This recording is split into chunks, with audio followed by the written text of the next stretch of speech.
আসসালামু আলাইকুম। শাহ কুমার ভান্ডারী আখড়া ব্রাহ্মণবাড়িয়া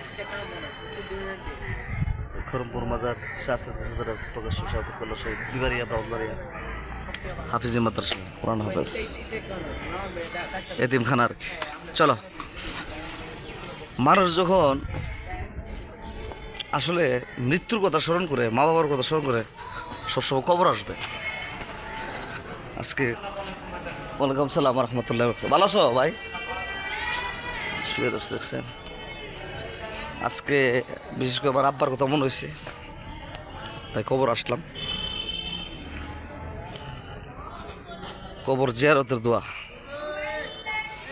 5 নম্বর পর্যন্ত ইনশাল্লাহ বেকুমলা ইকুন সূরা ফাতিহা একবার, সূরা ইখলাস 3 বার, সূরা ফালাক একবার, আয়াতুল কুরসি একবার, সূরা তাকসুর একবার, সূরা কাফিরুন একবার, ইস্তিগফার 10 বার, দুরূদ শরীফ 11 বার, সাল্লাল্লাহু আলাইহি ওয়াসাল্লাম আস্তাগফিরুল্লাহ আস্তাগফিরুল্লাহ। চলো যাই, এগুলো পড়ার আসলে সময় লাগে। আমার ক্যামেরাম্যান নাই, নিজে ভিডিও করি। সবাই লাইক শেয়ার দিবেন। বিশেষ করে আমার বাবার কথা মনে হচ্ছে। আমার আব্বা তো আর কবর এখানে দেয় নাই, আমার বড় বোনটার কবর এখানে আছে। আল্লাহ যেন আযাব থেকে নাজাত করে দেয়। আল্লাহ সুবহানাল্লাহ আস্তাগফিরুল্লাহ। আসসালামু আলাইকুম আহলাল কবর। কবর আসছে একটু ঘুরতে।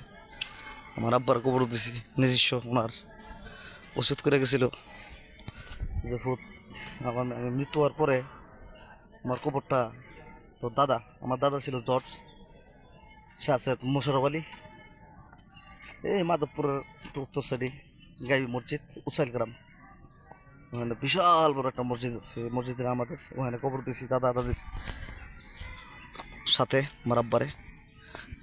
এই খরমপুর মাজারে গোরস্থান, এটা ওইটা 300 মাজার দেখা যায়। আজকে হঠাৎ করে বাপের কথা মনে হইল, যে বাপ জন্ম দেওয়ার জন্য এই পৃথিবীতে আজকে দেখতেছি, দুনিয়াটা দেখতেছি। আলহামদুলিল্লাহ আলহামদুলিল্লাহ। দেশে এবং দেশের বাইরে যারা আছে সবাই অনেক কমার্স করে ভাই, যে কবরস্থানটা একটু দেখান।